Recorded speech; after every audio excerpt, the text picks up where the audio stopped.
Tonight, we're here at the Supreme Court where history is unfolding. After nearly 50 years, the nation's highest court overturns Roe v. Wade, taking away the constitutional right to an abortion.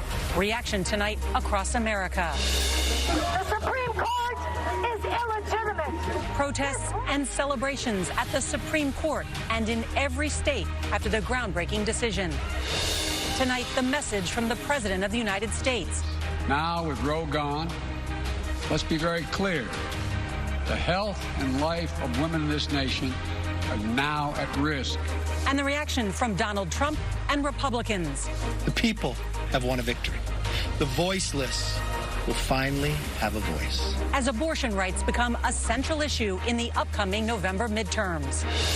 The big picture tonight, the states where abortion will be banned. We're in Wisconsin, where one clinic turned away 70 women with abortion appointments. Driving more than 20 hours for an abortion.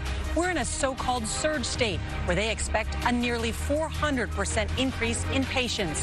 Why the head of Planned Parenthood calls it a healthcare crisis. And finally, what all parties agree on, that the fight is not over.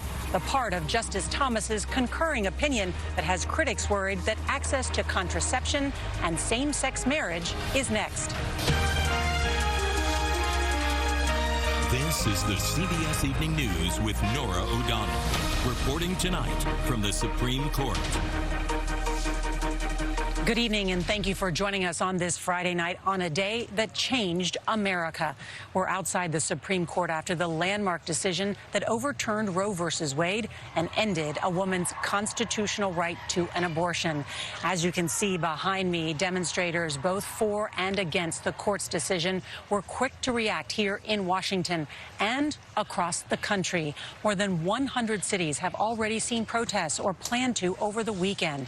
Also reacting, some of the nation's largest companies announcing they will cover employee travel expenses for abortions if they are not available where they live. Some of those companies include Nike, Uber, Alaska Airlines, Citigroup, Condé Nast, Disney, JP Morgan, Microsoft, Warner Brothers, and CBS's parent company, Paramount Global.